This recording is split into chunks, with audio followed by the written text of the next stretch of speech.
Before we get into it, I just want to remind everyone to make sure that in addition to being subscribed on YouTube, you join my Locals community. Locals is free to join. You can join it at kb.locals.com. But if you want to support the work I'm doing and help keep me independent so I can always tell you guys the truth without having to kiss the asses of any overlords or anything like that, you can join as a supporter to unlock all the features in Locals, including the 2 Zoom calls we do every single week. We just did one for a couple hours earlier today. We had a nice Zoom call. It was actually a really chill Zoom call today. So that was really nice. You'll get that when you become a supporter in Locals. You can come interact with me directly and with the other members of my community. My Locals community is awesome. They are the best. It is also the place on the internet that we will not be censored. We will not be banned. We can talk about whatever the flip we want. And we know that we will always have a platform to do that. So to join as a supporter, it is $5 a month. It is $50 a year if you want 2 months for free. And of course, you can make a one-time gift as well. We have a book club coming up. We're going to be reading Woke Inc. So that's going to be really fun. We do crafting bitches. We do all sorts of great stuff. I love my Locals members. I appreciate you guys so much. You guys are the best. All right. So let me pull up. So I kind of thought I've got a whole bunch of stuff we could bing around to, but let's be honest, like the real loser on election night was probably Joy Reid. Joy Reid could not get it together.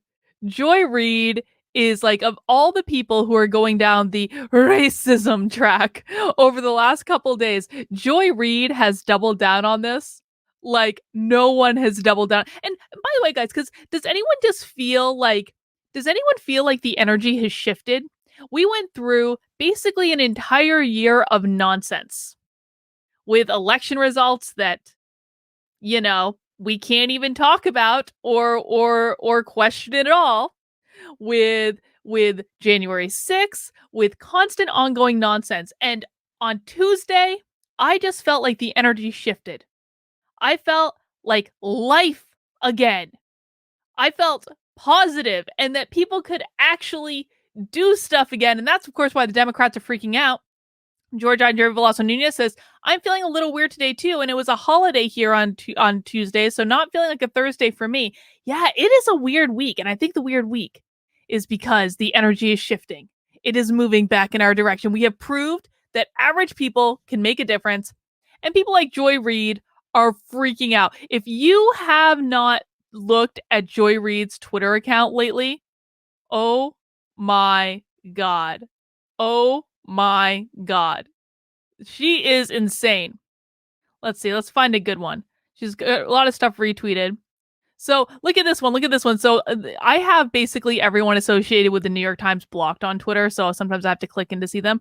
But this person, my family dates back to the mid 1700s to Virginia. Let me tell y'all about it sometime. Joy Reid retweets it and says, quick, do it while it's still legal. Because Joy Reid is trying to convince everyone that banning critical race theory is about banning the teaching of history, which is, of course, absurd for reasons that you guys, I think, all understand if you watch this channel.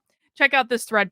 Didn't know he needs to hear this, but McAuliffe's problem wasn't the Democrats didn't pass Manchin Cinema's infrastructure bill. Had that passed, the people who would disproportionately benefit, white guys who work construction and owners of big contract firms, would still vote with the GOP. It's the other bill.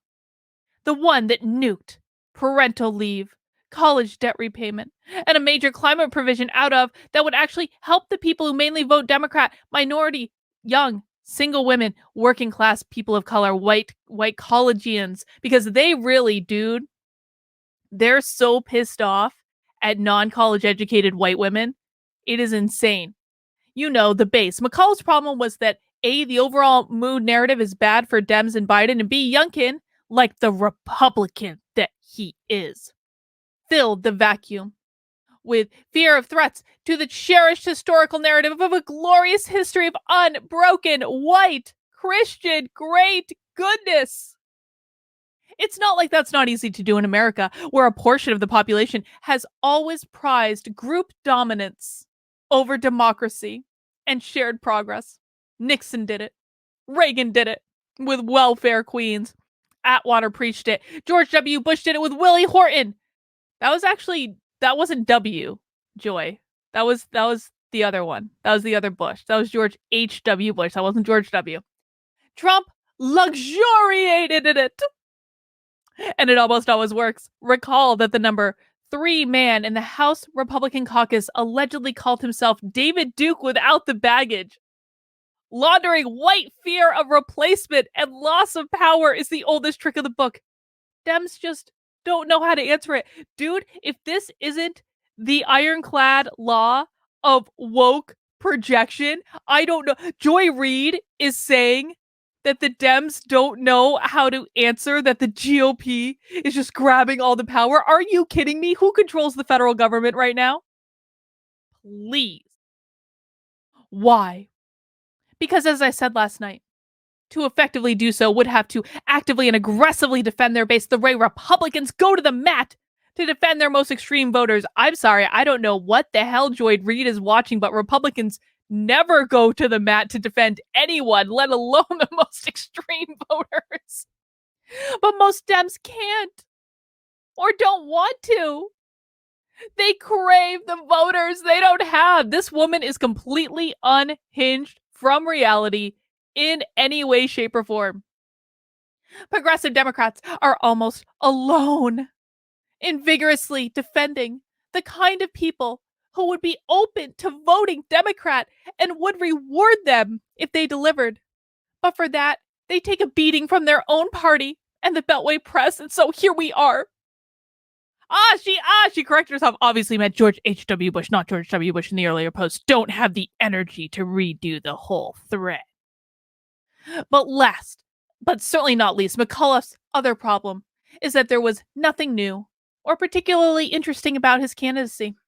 To beat Virginia's long history of flipping gubernatorial parties to the opposite president's party may be run someone novel to voters.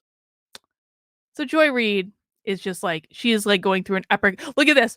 I'm going to start blocking anyone who misuses MLK or a disembodied MLK quote to try to make a point at me in favor of white supremacy. Stop abusing that man's legacy to draft him for your team. He preached a radical, egalitarian, social gospel. Yeah, Joy Reid is losing it.